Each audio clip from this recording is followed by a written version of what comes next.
And then finally, we need to make history relevant. History needs to speak to us, not just be an interesting dive into the past about people and events.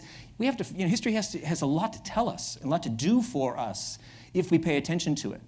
I was listening to a podcast called On Being, which is one of my favorite podcasts, and they interviewed Isabel Wilkerson, who's written this fantastic book called The Warmth of Other Suns, about the great migration of African Americans from the South to the North in the 20th century. And the interviewer was asking her, so what kind of book is this? And she said, well, it's got economics, it has philosophy, it has psychology, it has sociology, anthropology, but mostly it's history.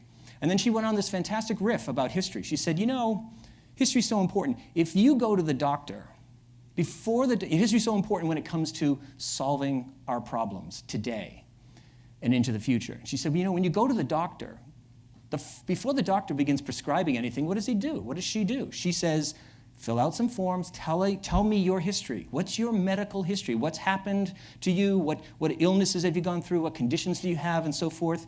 And then maybe page 2, tell me about your parents.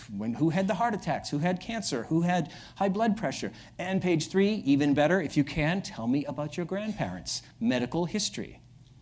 Then, and only then, after pondering all these details, will the doctor begin to think about how he or she can solve your problems.